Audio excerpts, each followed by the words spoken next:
अगर तुम्हारा आजमाइशों से दिल घबराने लगे और खुशी का हर दर खुद पर बंद महसूस होता हो और ऐसा लगता हो कि तुम मुसलसल किसी सहरा में तन्हा सफ़र कर रहे हो, कभी पछतावे और कभी एहसासे जुर्म तुम्हें घेर लेते हों, अगर तुम्हारा दिल इन वसवसों में डूबा है तो सुनो, हमारे नबी सल्लल्लाहु अलैहि वसल्लम ने हमें 2 चीज़ों से आज़ाद कर दिया था, माजी के गम और मुस्तकबल के खौफ से। कोई बुरा वाक़या तुम्हारे साथ गुजरा भी है तो तुम इसको अपना इस्ताद बना लो। जानते हो, दुनिया माजी और मुस्तकबल के क़ैद से आज़ाद लोगों की है। दुनिया में कोई काम जल्दी या ताख़ीर से नहीं होता। मेरा रब खुद फरमाता है, हर काम के लिए दरस्त वक्त मुकर्रर है। खुद को एहसासे जुर्म से बाहर निकालो। कुरान की एक आयत का मफ़हूम है, गम न करो, अल्लाह हमारे साथ है। जो मुसीबत भी अल्लाह के इज़्न से तुम पर नाजिल होती है, यकीन रखना वो बस कुछ वक्त के लिए होती है और इसमें कोई अजीम मसलहत और खैर पोशीदा होती है। अल्लाह फरमाता है, तुम किसी चीज़ को नापसंद करते हो लेकिन वो तुम्हारे लिए बेहतर हो सकती है। अल्लाह फरमाता है, अल्लाह किसी कौम की हालत को नहीं बदलता जब तक कि वो खुद अपनी हालत न बदलें। तुम अपने रब के इस वादे पर ईमान रखो कि वो तुम्हारे हक़ में बेहतर से बेहतर है। जब तुम ज़िंदगी की हाई एंड लो से गुज़र रहे हो और सब्र करना मुश्किल हो रहा हो तो बस इतना याद रखना कि वो नसीब लिखने वाली ज़ात है और कोई दूसरा सरे से ये अख्तियार नहीं रखता कि तुम्हारी अच्छी या बुरी तकदीर बना सकें, किसी का कोई प्रेशर लिए बग़ैर। ये बात याद रखना कि तुम्हारी ज़िंदगी के तमाम तर मामलात तन्हा अल्लाह के हाथ में हैं।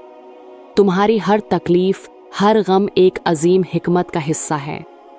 तुम्हारा गम अल्लाह के सिवा कोई जान नहीं सकता, क्योंकि वो रब तो वो है जो तुम्हें तुमसे ज़्यादा जानता है। सहीह मुस्लिम की रवायत है, एक हदीस में आता है, अजब अमर मोमिन का है कि उसका तमाम काम उसके लिए खैर है और ये हालत नहीं होती मगर मोमिन के लिए। अगर उसे खुशी पहुँचे तो वो शुक्र करता है, ये उसके लिए खैर है, और अगर उसे कोई मुसीबत पहुँचे और वो सब्र करे तो वो भी उसके लिए खैर है। मुस्लिम। हज़रत अली रज़ी अल्लाह अन्हा फरमाते हैं, गम के 2 दरवाज़े हैं, एक गम की वजह से और दूसरा गम के बाद। जो गम की वजह से रोता है वो गम से बच जाता है और जो गम के बाद रोता है वो गम से गाफिल हो जाता है। तुम्हारी आजमाइश ख़त्म होने की बड़ी निशानी ये भी है कि जब तुम्हारे गम तुम्हें गफलत में डालने के बजाय तुम्हें बेदार कर दें, क्योंकि बेदार कर देने वाला गम गाफिल कर देने वाली खुशी से बेहतर है। वासिफ अली वासिफ खूब फरमाते हैं, गम ज़ाती भी हो तो उसकी तासीर कायनाती होती है। गम कमज़ोर इंसान को खा जाता है और ताकतवर को आदमी बना देता है। और याद रखो, तुम्हारा गम अल्लाह के सिवा कोई जान नहीं सकता, क्योंकि वो रब तो वो है जो तुम्हें तुमसे ज़्यादा जानता है। जब तुम अल्लाह से कहते हो, मैं तेरी तरफ अपनी तमाम उम्मीदें लेकर आता हूँ, यकीन रखो कि अल्लाह इज़ द बेस्ट लिस्टनर। वो तुम्हारा एक एक दर्द सुन लेता है।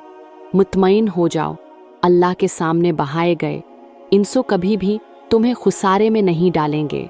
तुम निकाल दो अपने दिल से वसवसे को, वो मेहरबान तुम्हारे लिए सब्र का खूबसूरत इज्र लेकर बैठा है। तुम तो वो खुश नसीब हो जो अल्लाह के दर पर आए हो।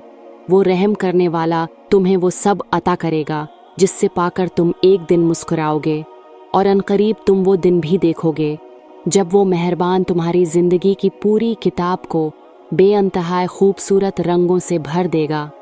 इंशाअल्लाह। अल्लाह आपकी हर तकलीफ़ को दूर करे। आमीन।